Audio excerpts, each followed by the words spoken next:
because you recently talked me down from a panic attack not too long ago when it came to the hot tub bandit. That's a story for another podcast. Yeah, that's a story for another podcast. Someone asked me about it because I'm dying to talk about it. And it's funny because he wasn't even really a bandit anyways.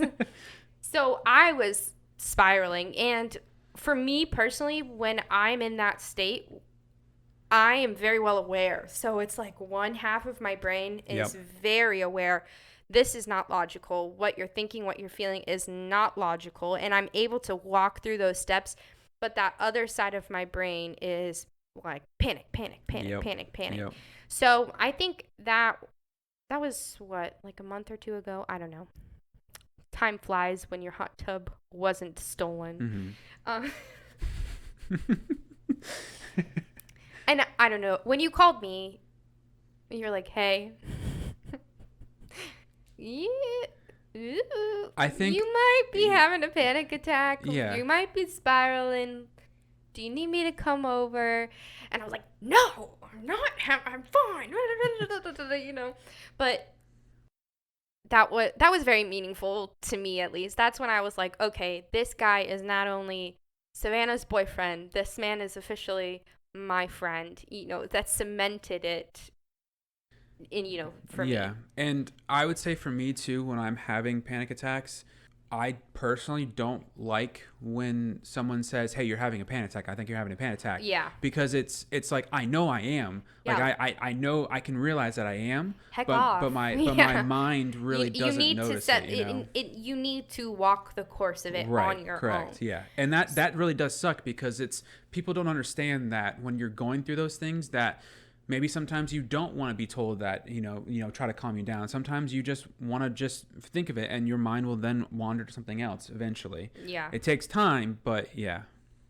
For me personally, I just don't remember a time not being anxious, right? I think that's just how I was when I popped out of the womb. Mm-hmm. Some of you may remember that I talked about coming out 11 weeks early. I feel like I was so anxious for my own arrival that I just slid right out, But I didn't really know that it was a problem until I was working in that job, the child protection job.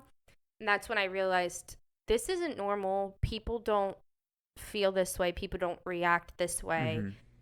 I think I need to take a step back and reevaluate that. And I did. Mm-hmm. And it was the best decision for me, that's for sure. But then that's when I started to realize, like, hey, girl, you've been like this forever. Yep. You finally know that it's not just situational. Maybe this is a chronic thing. Yep. And I do believe it's genetic. I do believe it runs on both sides of my family.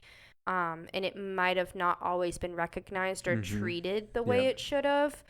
And so now my sister and I are both dealing with different aspects of that, which is really awesome. At least we have each other to discuss that with.